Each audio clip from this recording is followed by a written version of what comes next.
Hapon na, nang kami ay makasakay ng eroplano dito sa Basco, Batanes, patungong Manila. Hindi ko na nadala pa yung mga mabibigat naming delata sa tindahan. Ibinento ko na lamang ang mga yon ng mura sa mga kapitbahay namin kahit wala na sa puhunan. Naningil din muna ako sa mga pautang ko. Awa ng Diyos kahit papaano ay mayroon namang nagbayad. Pero mayroon pa ring mga natira. Sinabi ko na kailangan ko ng may pagamot sa Manila ang anak ko dahil lumalala na ang ubo at sipon niya. Ibinento ko rin muna ng bagsak presyo ang mga gamit namin doon katulad ng mga gamit sa kusina, mga gamit sa paglalaba, mga unan, kumot, mga upuan, mesa at kung ano-ano pa. Hindi naman kasi namin madadala ang mga yon. Nakapanghihinayang pero mas kailangan kong unahin na ngayon ang kalusugan ng anak ko at si Papa. Makakakuha pa naman siguro ako ng trabaho sa Manila. Nakatapos naman ako ng pag-aaral. Bachelor of Business Administration ang tinapos ko dahil lang din sa pagsusumikap ko noon. Habang nag-aaral ako noon ay nagtatrabaho din ako sa call center. Doon ko nga nakilala noon si Adam. Nakasuporta din sa akin noon si Papa kahit nasa kulungan siya, kaya ngayong nakalaya na siya ay gusto kong makabawi sa kanya at makasama na rin siya. Noong makagraduate naman ako ay sinubukan kong mag-apply ng ibang trabaho. Sakto namang hiring sa VM Health Center at naghahanap ng secretary si Miss Margaret. Noon pa man ay idol ko na si Miss Margaret. Palagi ko na siyang nakikita noon pa man sa mga magazine, billboard at kung saan-saan pa. Isa siya sa mga matatalinong estudyante sa Eagle Mountain University sa Tanay, Rizal. Naging muse din siya noon ng buong campus. Sikat na sikat nga sila dong magkakapatid, pati na rin ang mga pinsan nilang nag-aaral doon. Ang Eagle Mountain University ay pag-aari ni Mr. Marco Villafuente na isa sa mga kapatid ni Sir Maximo. Matatagpuan ang school na ito sa isang may kitaasang bahagi ng bundok sa Tanay. 100 baitang ang aakyatin mo bago ka makarating doon. Pero may maluwag na driveway naman paakyat at napakalaki ng university na iyon. May malawak silang parking lot sa taas. Napakaganda ng school na iyon. Para kang nasa tore at siguradong napakaganda ng mga tanawin na makikita dito sa baba kapag naruroon ka na sa taas. Pangarap kong makapasok doon, pero hanggang pangarap na lang yun. Public school lang ang nakayanan ko. Pero okay lang, nakagraduate din naman ako. Pagdating namin sa Manila ay maghahanap kaagad ako ng trabaho na pwede kung may sama ang anak ko. Naalala kong may pamilya pa si Papa sa Bulacan pero matagal na siyang hindi nakikipag-communicate sa mga iyon. Kahit ako ay hindi pa niya nagagawang ipakilala sa kanila. Kasalanan naman daw niya. Nagbigay siya ng kahihiyan sa pamilya nila kaya pinili niyang harapin ang problema at parusa niya ng mag-isa. Kahit gusto siyang tulungan ng mga ito ay tinanggihan na lamang niya. Naiintindihan ko naman si Papa at hinayaan ko na lamang din siya sa kagustuhan niya. Inamin naman niya sa akin na marami na siyang nagawang kasalanan noon. Dapat lang daw yun sa kanya. Pero hindi lahat ay alam ko ang buong buhay niya. Pakiramdam ko ay marami pa siyang hindi sinasabi sa akin. Kanina bago kami nakasakay ng eroplano ay tinawagan ko muna siya. Nakabili daw siya kaninang umaga ng mumurahin at second-hand na cellphone sa Taytay. Patungo na rin daw siya ngayon sa airport. Mama ang taas natin, turan ng anak ko habang sumisilip sa bintana. Hindi naman ako makasilap doon dahil nahihilo ako. Hindi ka ba nahihilo anak? Di po, para tayong lumilipad mama. Huwag kang sumigaw, baka maingayan sila, mahinang saway ko sa kanya. Opo, mama para na tayong ibon. Lumilipad na tayo, bulong din naman niya sa akin na siyang ikinatawa ko. Wala naman tayong pakpak, parang ganun na rin yun mama. Nandito tayo sa taas eh. Nakasakay tayo sa airplane. Ito ang may pakpak. Kita ko yung pakpak mama. Ayun o, mahaba, itinuro niya sa labas ng bintana ang mahabang pakpak nitong eroplano. Nagkakandahaba pa ang nguso niya. Pero di siya gumagalaw mama. Katulad sa bird, gumagalaw. Ikinampay-kampay pa niya ang mga braso niya sa ere. Hindi naman kasi ito bird anak. Machine ang nagpapalipad dito sa eroplano. Machine. Opo, tao ang nagpapalipad dito sa eroplano. Sila lang ang gumawa nito. Tao, natatawa na lamang ako sa kainosentihan niya. Ang tibay at tapang naman ng sikmura mo. Hindi ka man lang natatakot at nahihilo. Hindi ba sumasakit ang tiyan mo? Di ako nahihilo mama, nauubo lang ako. Kaagad niyang tinakpan ang bibig niya at sunod-sunod na umubo. Tinuruan ko siya na kapag nauubo siya ay tatakpan niya palagi ang bibig niya. Uminom ka muna ng tubig. Malapit ka nang gumaling. Bukas ay pupunta ka agad tayo sa doktor, okay? Si Lolo magdadala sa kin sa doktor, mama. Opo, at kasama din si mama. Opo. Inalalayan ko siya sa pag-inom ng tubig. Tumahimik naman siyang muli sa pag-ubo. Tinakpan kong muli ang bote at inisiksik muli sa seatback water bottle holder. Diyan ako sa iyo, mama. Halika. Kaagad kong kinalas ang seatbelt niya at binuhat patungo sa kondongan ko. Kaagad din naman siyang yamakap sa akin at sumandal sa dibdib ko. Matulog ka na muna. Gigisingan na lang kita kapag bababa na tayo. Matagal pa tayo bababa, mama. Medyo matagal pa. Mga 1 oras at kalahati pa ang ipaghihintay natin. Tapos makikita na natin si Lolo. Opo, patungo na rin doon sa airport ang lolo mo. Bibilhan niya ako ng laruan, mama. Opo, matulog ka na muna. Opo, inayos ko ang kulot-kulot niyang buhok bago ko siya hinagkan sa noo. Nakita kong ipinikit na rin niya ang mga mata niya habang nakasandal sa dibdib ko. Ang totoo ay malakas ang kabog ng dibdib ko ngayon. Halo-halo ang nararamdaman ko habang papalapit kami sa syudad. Paano kapag nakita din ako doon ni Adam? Napakalaki ng nagawa kong kasalanan sa kanya. Basta ko na lamang siyang iniwan at ang masaklap ay hindi niya alam na nakipagsiping ako sa ibang lalaki habang boyfriend ko pa siya. Sana ay mapatawad pa niya ako. Wala naman akong ibang sisisihin dito kundi ang sarili ko lang. Hinayaan kong makuha ako ng ibang lalaki. Nanikip bigla ang dibdib ko. Kaagad kong pinunasan ang mga luhang tumulo sa pisngi ko. Ako ang sumire sa magandang relasyon naming dalawa noon. Ako yung nag-cheat. Pagkatapos kasi ng pangyayaring yun sa aming dalawa ni Sir Maximus, ay biglang nahati yung nararamdaman ko para sa kanya. Nagkaroon ng kakaibang tintig ang puso ko para kay Sir Maximus simula noong araw na yon. At nasaktan ako dahil matapos yun ay biglang nanlamig siya sa akin. Bigla niya akong iniwasan at hindi na halos pinapansin. Kinakausap na lang niya ako noon kapag may kinalaman lang sa trabaho. Kaya nawalan ako ng lakas ng loob na sabihin sa kanya ang totoong kondisyon ko. Natakot na ako, sigurado kasing itatanggi niya lang ito. Baka siya pa ang magtanggal sa akin sa trabaho at palayuan ako sa kanya. Sigurado yun kaya inunahan ko na lamang siya. Kumusta na kaya ngayon si Adam? Tatanggapin ko kung nakahanap na siya ngayon ng ibang babaeng totoong magmamahal sa kanya ng tapat. Hindi ako karapat-dapat para sa kanya. Heto nga at may kasama na akong anak. Pero hindi ako nagsisising dumating sa akin ang anak ko. Mahal na mahal ko siya at gagawin ko ang lahat para sa kanya. 7:00 na ng gabi nang lumapag ang eroplanong sinasakyan namin sa airport.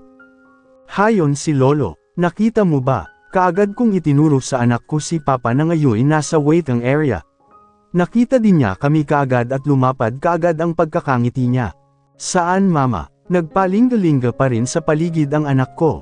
Hayon, baby, oh. Muli kong itinuro sa kanya si Papa na nasa harapan na namin pero may kalayuan pa siya sa kinaroroonan namin. Emeraldy, apo, tuluyan nang sumigaw si Papa kasabay ng pagtaas ng dalawa niyang mga kamay sa ere, kaya naman nakita na rin siya kaagad ng anak ko. Kaagad ding lameriwan sa mukha ni Emerald ang saya. Lolo, mabilis siyang tumakbo palapit kay Papa. Sakbat niya sa likod niya ang bag niya na may ilang pirasong damit at mga gamit niya sa school. Mabuti na lang at bakasyon ngayon. Nakatapos na siya ng nursery sa Batanes. Lolo, apo, kaagad na binuhat ni Papa si Emerald at niyakap ng mahigpit. Nagpaikot-ikot din sila. Napakaganda naman pala ng apo kong to. Mana sa lolo, parehas tayong kulot. Napangiti din ako. Pinagtitinginan na sila ngayon ng mga taong naririto at marami sa kanila ay napapangiti. Nang ibabaw kasi sa buong paligid ang ingay nila. Nagpatuloy na ako sa paglalakad palapit sa kanila habang tulak-tulak ang cart na kinalalagyan ng mga bagahe namin. Papa, humarap sila sa akin at niyakap din ako ng mahigpit ni Papa. Hindi ko napigil ang maluha. Masayang-masaya po akong naririto na kayo sa labas. Hayaan mo at makakaahon din tayo. Magsisimula tayo ulit. Pasensya ka na sa akin. Kalimutan na po natin ang mga nangyari, Papa. Ang importante ay nandito na kayo. Makakasama ka na namin ni Emerald. Namiss ko po kayo, Papa. Na-miss din kita. Matagal din tayong hindi nagkita. Nakakuha na ako maliit na apartment sa Cainta. Maganda naman at mura lang. Doon na muna tayo pansamantala. Wala pa nga lang tayong gaanong gamit. Pero bumili na ako ng mahihigaan yung mag-ina kanina, maghahanap kaagad ako ng trabaho bukas na bukas din. Okay lang po papa, may natitira pa naman po akong pera. Ibinento ko din po yung mga gamit namin sa probinsya kanina at nakasingil din ako sa mga pautang. Pwede ko po yun ipamili bukas ng mga gamit natin. Pero unahin muna natin itong anak mo. Inuubo na naman siya. Napalingon kami kay Emerald nang marinig na naman namin ang pag-ubo nito. Opo papa, halina kayo, ako na ang magdadala ng mga gamit nyo. Kay mama ka na muna apo. Kaagad niyang ipinasa sa akin si Emerald. Opo lolo, gutom ako, humimas naman sa tiyan ang anak ko. O siya at kakain tayo sa Jollibee. Gusto mo ba ng Chicken Joy? Opo, gusto ko yun lolo, nagbibili nga niyan si mama eh. Pero hindi niya ako binibilan araw-araw kasi malayo. Napakadaldal naman pala nito. Dito ay malapit lang si Jollibee. Kahit saan ka magpunta ay may Jollibee. Palagi kang dadalhin doon ni lolo. Yay! Gusto ko yun lolo. Napapalakpak sa sobrang tuwa ang anak ko. Mukhang ay spoiled mo na kaagad si Emerald papa. Kaka-rating lang namin dito, ani ko sa kanya. Naglalakad na kami ngayon palabas ng Terminal 3. Siya na ang nagtutulak ngayon sa bagahe namin. Hayaan mo na, nag-iisa lang naman yan. Tingnan mo ang katawan, payat. Ni hindi man lang yata yan nakakainom ng vitamins. Meron naman po, palagi po kasi siyang may sakit kaya hindi tumataba. Gagaling na yan dito, hindi siya hiyang sa probinsya na yun. Sana nga po, kaagad din kaming nakakuha ng taxi at bumiyahe patungo sa Cainta Rizal. Katabi lang yun ng Taytay, kaya nag-aalala ako. Sana ay hindi kami magkita doon ni Adam o kaya ay ng mga Villa Fuente. Alas 9 na ng gabi nang kami ay makarating sa apartment na nakuha ni Papa dito sa Cainta Rizal. Dumaan pa kami kanina sa drive-thru sa Jollibee para bumili ng pagkain. Sa taxi pa lang ay nauna nang kumain si Emerald dahil sa gutom. Ito bahay mo lolo, walang gamit, wala tayo upuan. Natawa kami sa kadaldalan ng aking anak. Bagong bili lang kasi ito ni lolo kaya wala pang gamit. Bukas ay sasamahan mo ako. Bibili tayo ng maraming gamit natin dito, sagot naman ni Papa habang magkatulong na naming ipinapasok sa loob ang mga bagahe namin. Mabigat yung upuan lolo, si lolo naman ang magbubuhat. Hindi naman ikaw, kayang-kaya ni lolo yun. Wala din mesa, walang kainan. Bibili din tayo ng mga yan bukas na bukas din. Pupunta tayo sa doktor bukas eh. Pagkatapos natin sa doktor, mamimili kaagad tayo. Opo, napapailing na lamang ako sa anak ko. Mapagpo na talaga siya sa paligid niya. Maayos naman itong apartment na nakuha ni Papa. Mayroon itong maluwag na espasyo para sa sala. Nasa kaliwang bahagi ang kinaroroonan ng kusina. Napakalinis rin ng lababo. Wala pa itong kahit na anong gamit. Naririto na rin sa gilid ng kusina ang banyo at mayroon ding nag-iisang kwarto. May kama na sa loob, mga unan at kumot. Mayroon na ring isang electric fan. Diyan na kayo ni Emerald. Binili nyo rin po ba? Hindi. Ang sabi ng may-ari ay iniwan na daw yan ng dating nakatira dito. Swerte dahil mattress na lang ang kailangan natin. E saan naman po kayo matutulog? Pwede na ako dito sa sala. Napakaluwag naman dito. Dalawa yung mattress. Buy one take one ko yan nabili. Nandyan sa gilid ang isa. May natira pa naman ako dito para sa ibang gamit na bibilhin natin bukas. Kapag kinyo lang, mangungutang na lang tayo. Maghahanap din naman kaagad ako ng trabaho. Kakasya pa naman po siguro yung naiipon ko papa. Maghahanap din ako ng mapagkakakitaan dito. Magtatrabaho ka. Paano si Emerald? Hindi ko po siya iiwan papa. Hindi ko rin po siya ipagkakatiwala sa ibang tao. Basta, maghahanap ako ng paraan. Marami namang pagkakakitaan dito, basta madiskarte lang. Ikaw ang bahala, kumain na muna tayo para makapagpahinga na. Bukas ay maaga tayo sa doktor. Opo, mabuti na lang at naka-food paper box ang mga pagkain sa Jollibee. Hindi kami nahirapan sa pagkain.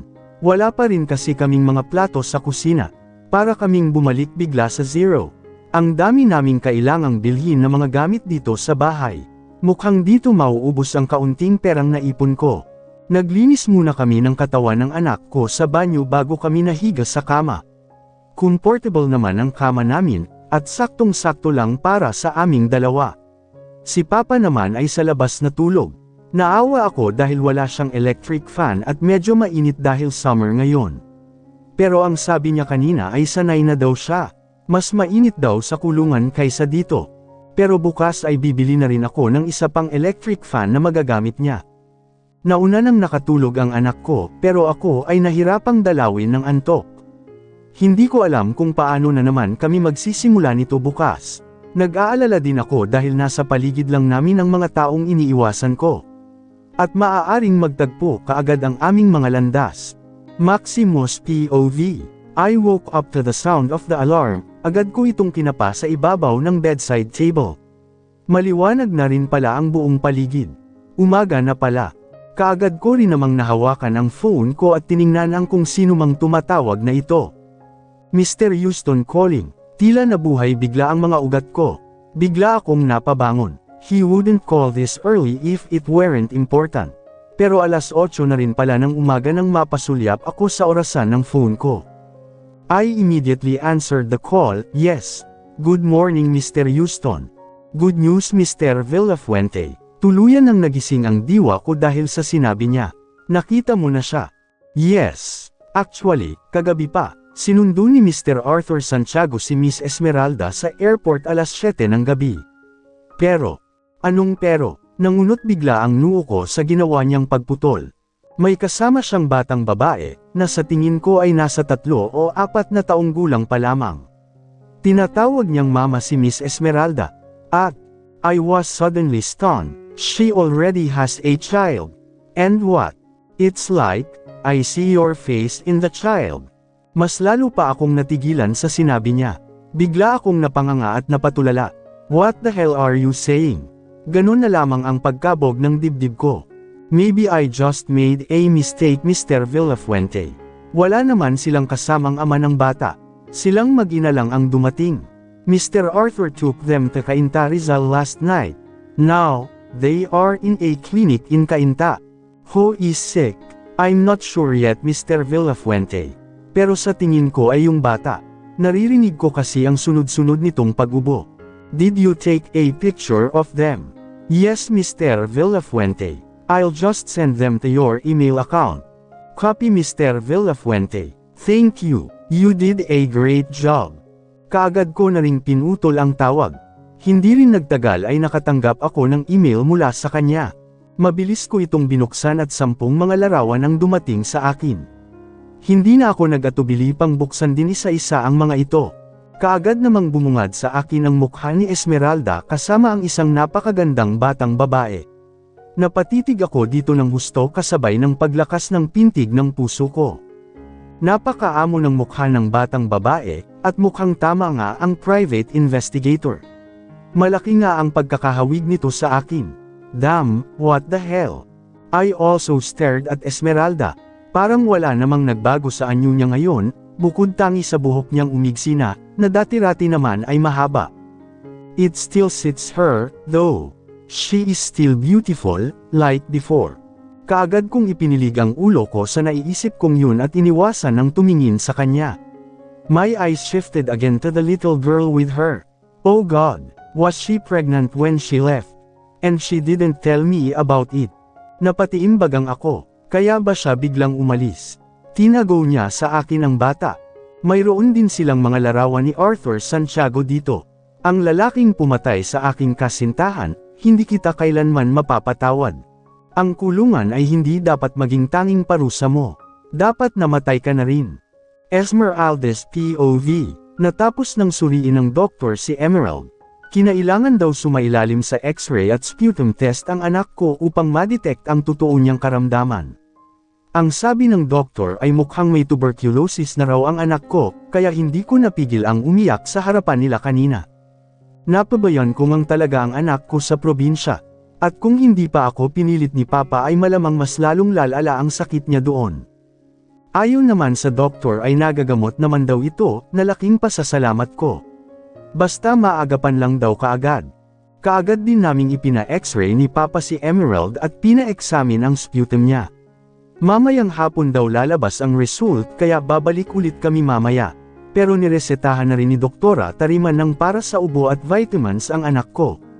Sorry anak, napabayan ka ni mama. Walang humpay ang mga luha ko habang buhat ko siya at yakap ng mahigpit. Gagaling na ko mama, wag na ikaw iyak. Pinunasan naman niya ang mga luha ko sa pisngi. I'm so sorry, pinaghahalikan ko siya sa pisngi at ulo. Pangako, mas aalagaan ka na ngayon ni mama. Gagawin natin ang lahat para gumaling ka. Opo, iinom ako ng gamot mama. Sabi ng doktor. Oo, at saka ng vitamins. Tataba ka na ulit. Si Lolo na ang magluluto ng masasarap na ulam para sa iyo, ani Papa naman sa kanya. Opo Lolo, kakain ko yan lahat, masiglang sagot naman ng anak ko. Kalalabas lang namin ngayon ng laboratory. Napakagaling naman talaga ng apo ko. O siya, bibilhin ko na muna ito. Tumalikod na si Papa at nagtungo sa malapit na botika. Magkakatabi lang naman ang mga clinic, laboratory at mga botika sa lugar na ito. Nasa malapit lamang din ang isang branch ng VM Health Center na pag-aari ng mga Villafuente. Pero pinili naming dito na lamang magpa-check up sa maliit na clinic sa labas. Dito na lamang namin hinintay sa gilid ng kalsada si Papa. Napahinto naman ako nang aksidente akong mapatingin sa isang lalaking nakatayo sa tabi ng isang kotse at nahuli kong tila kinukunan kami ng picture gamit ang phone niya. Nakatutok kasi ito sa amin. Hey! Sigaw ko sa kanya. Lalapitan ko na sana siya, ngunit mabilis itong pumasok sa kotse niya at pinaharurot ito paalis. Bigla akong kinabahan. Tarantadong yun ah, bakit niya kami kinukunan ng picture? Sino ba siya? Laminga ako sa buong paligid namin. May nakita naman akong dalaga sa likuran namin. Maganda siya at sexy. Teka, baka naman siya talaga ang kinukunan ng larawan ng lalaking yun at hindi kami. Nag-assume lang yata ako. Napasigaw pa tuloy ako. Sino po yun mama? Tanong kaagad ng anak ko. Wala yun anak. Namali lang ako ng akala. Lapitan na natin ang lolo mo. Kaagad na rin akong naglakad patungo sa botika kung saan naruroon si Papa at bumibili.